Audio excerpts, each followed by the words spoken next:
பழனிசாமி அவர்களே, இந்த உலகத்தில் மரணத்தை சந்திக்காத எந்த மனிதரும் இல்லை.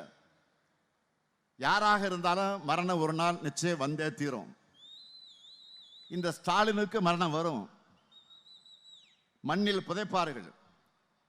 ஆனால் சவால் விட்டு சொல்றேன், இந்த ஸ்டாலின் கொண்டு வந்திருக்கக்கூடிய திட்டங்களை மண்ணிலே புதைக்கிற துணிச்சல் ஒருத்தருக்கு வராது. அதான் உண்மை.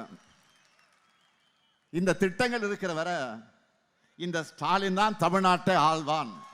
அதுக்கு அடுத்தது தொடர்ந்து பேசும்போது என்ன சொல்றாரு அப்படின்னு பார்த்தீங்கன்னா, நான் மக்களோட எப்பவுமே களத்தில் நிற்கிற ஒரு அரசியல்வாதியாக தான் இருந்துட்டு இருக்கிறேன்.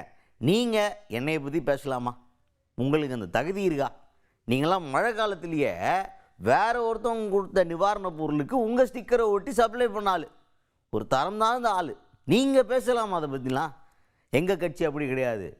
உதாரணத்துக்கு கொரோனா காலத்தில் ஜெய் அன்பழகன் அப்படிங்கிற முக்கியமான மாவீரனை திமுக இழந்துச்சு.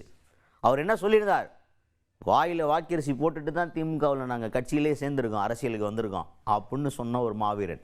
அப்பேற்பட்ட திமுக இயக்கத்தில் இருக்க ஒவ்வொருத்தரை பற்றியும் பேசுறதுக்கு உங்கள் எந்த ரைட்ஸும் கிடையாது உங்களுக்கு அப்படின்னு எடப்பாடி பழனிசாமி அவர்களை வார்ன் பண்ணியிருக்காரு முதல்வர் மு க ஸ்டாலின் அவர்கள்.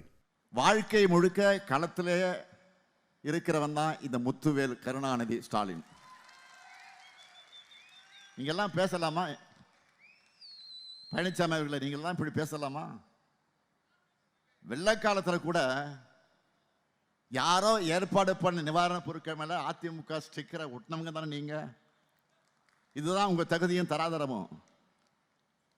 கொரோனா காலத்தில் மக்கள் பணியில தான் எங்களுடைய மாவீரன் மாவட்ட செயலாளர் ஜே அன்பழகன் அவர்களை இழந்தோம்.